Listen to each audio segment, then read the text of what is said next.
নমস্কার বন্ধুরা, আজ আমি এই ভিডিওতে বলবো জুলাই মাসের 19 ও 20 এই দুদিনের কুম্ভ রাশির দৈনিক রাশিফল সম্পর্কে। এই দুটো দিন কুম্ভ রাশির লোকেদের কেমন যাবে, এই দুদিনে গ্রহ নক্ষত্রের স্থিতি কীরূপ থাকবে, কী যোগ নির্মাণ হবে, কী প্রভাব পড়বে দৈনন্দিন জীবনের উপর, সে কথা বলবো। এছাড়া বলবো এই দুদিনের স্বাস্থ্য, আর্থিক স্থিতি, পারিবারিক জীবন, দাম্পত্য জীবন, কেরিয়ার, চাকরি ও ব্যবসা এই সমস্ত কিছুর উপর কী প্রভাব পড়বে। তাই রাশি যদি কুম্ভ হয়ে থাকে তাহলে অবশ্যই ভিডিওটি শেষ পর্যন্ত দেখুন। তবে প্রথমে বলবো এই দুদিনে গ্রহ নক্ষত্রের স্থিতি কীরূপ থাকবে। 19 জুলাই শুক্রবার, শুক্লপক্ষের ত্রয়োদশী তিথি, মূল নক্ষত্র থাকবে, ইন্দ্র নামক যোগ থাকবে, চন্দ্রমা গুরুর রাশি ধনুরাশিতেই থাকবে, সূর্যদেব কর্কট রাশি পুনর্বসু নক্ষত্রে রয়েছে। তবে এই দিন তার নক্ষত্রের পরিবর্তন ঘটবে রাতের দিকে, পুনর্বসু নক্ষত্র থেকে বেরিয়ে পুষ্যা নক্ষত্রে প্রবেশ করবে। এই দিন রবি যোগও থাকবে, সকাল 10:44 থেকে দুপুর 12:27 পর্যন্ত থাকবে রাহুকাল। 20 জুলাই শনিবার, শুক্লপক্ষের চতুর্দশী তিথি, পূর্বসারা নক্ষত্র থাকবে, বৈদ্যুতি নামক যোগ থাকবে, চন্দ্রমা ধনুরাশিতেই থাকবে, সূর্য কর্কট রাশি পুষ্যা নক্ষত্রে এবং রবি যোগও থাকবে। সকাল 9:02 থেকে 10:44 পর্যন্ত থাকবে রাহুকাল। মোটামুটি এইরূপ থাকবে এই দুদিনে গ্রহ নক্ষত্রের স্থিতি। তবে দুদিনই চন্দ্রমা আপনাদের একাদশ ভাব অর্থাৎ ধনু রাশিতে থাকবে, তাই খুব একটা বড়সড় পরিবর্তন দুদিনে হবে না। তবে সূর্যের যে নক্ষত্রের পরিবর্তন হয়েছে, পুষ্যা নক্ষত্রে প্রবেশ করেছে, পুষ্যা নক্ষত্রের অধিপতি হলেন গুরু বৃহস্পতি। আর্থিক লাভ তো হবেই, কারণ সূর্য হলেন আমাদের পিতার কারক, মনের কারক। স্বাস্থ্য মোটামুটি দুদিনই খুব ভালো থাকবে, স্বাস্থ্য সম্বন্ধে কোনো সমস্যা অন্তত দুদিন দেখা দিচ্ছে না। মানসিক দিক থেকে অনেকটা ফ্রি থাকবেন, কোনো টেনশন সেভাবে কোনো রকম প্রভাব ফেলতে পারবে না। তাই স্বাস্থ্য ভালো থাকবে, মন ভালো থাকবে, তাই স্বাভাবিকভাবেই সমস্ত কাজকর্মেও ভীষণ ভালোভাবে চলতে থাকবে। আর্থিক লাভ হবার বিশেষ সম্ভাবনা রয়েছে। একাদশভাবে চন্দ্রমা, স্বাভাবিকভাবেই একাদশ ভাব ধরে আমরা আমাদের সামাজিক জীবনযাপন সেটা নির্ধারণ করে থাকি।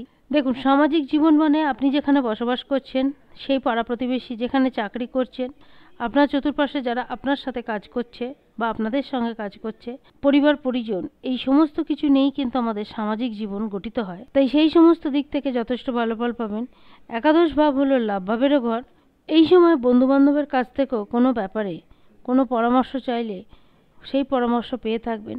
খরচের উপরও একটা নিয়ন্ত্রণ থাকবে, ছোটোখাটো যাত্রারও একটা যোগ দেখা দিচ্ছে। তবে এই দুদিন কুম্ভ রাশির লোকেরা সমস্ত কিছু নিয়ে একটু বেশি আশাবাদী থাকবেন। যারা চাকরিজীবী তাদের দিনটা মোটামুটি ঠিকঠাক যাবে, কিন্তু যারা ব্যবসায়ী তারা ব্যবসার দিক থেকে যথেষ্ট ভালো ফল পাবেন। পাশাপাশি এই দুদিনই পারিবারিক জীবন, দাম্পত্য জীবন এবং প্রেম জীবন ঠিকঠাকই থাকবে। এই সময় আপনারা এমন কিছু কাজকর্ম করে থাকবেন যেটা মানসিক শান্তি দিয়ে থাকবে। যদিও কোনো কাজকর্ম নিয়ে একটা চিন্তা বা উদ্বেগ থাকে, তবে সেটা খুব বেশিক্ষণ থাকবে না, ধীরে ধীরে নিজের থেকেই সেই সব চিন্তা কেটে যাবে। যারা পার্টনারশিপে কাজকর্ম করছেন তাদেরও কাজকর্ম থেকে যথেষ্ট ভালো ফল আসবে। সব দিক ভালো গেলেও কিন্তু সতর্ক থাকবেন, কারণ সবসময় যে সবটা নিজের মতন করে বা নিজের মনের মতন করে হবে তা নয়, ওটা পড়ার মতন পরিস্থিতি জীবনে প্রত্যেকটা চলার পথেই থাকবে।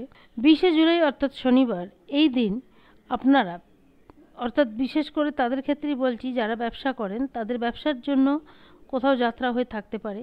যারা চাকরিজীবী তাদেরকে বিশেষ করে 20 জুলাই অর্থাৎ শনিবার নিজেদের কর্মক্ষেত্রে পরিবেশ একটু বজায় রেখেই চলতে হবে।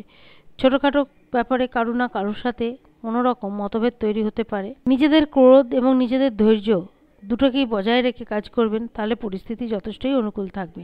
আর্থিক স্থিতি এই দিনও যথেষ্ট ভালো থাকবে, কাজকর্ম থেকে যথেষ্ট আশাবাদী থাকবেন। বিদ্যার্থীদের কথা যদি বলি, বিদ্যার্থীদের কাছে দুটো দিন ভালো যাবে, বিদ্যার্থীরা বিদ্যাক্ষেত্র থেকে যথেষ্ট ভালো ফল প্রাপ্ত করে থাকবে। সমস্ত দিক বিচার করলে এটুকু বলা যেতে পারে দুটো দিন কুম্ভ রাশির লোকেদের যথেষ্ট ভালো যাবে। কোনো সমস্যা থাকলে অবশ্যই সেই সমস্যার সমাধান করার চেষ্টা করবেন। উপায় হিসেবে ভগবান বিষ্ণুর আরাধনা করুন।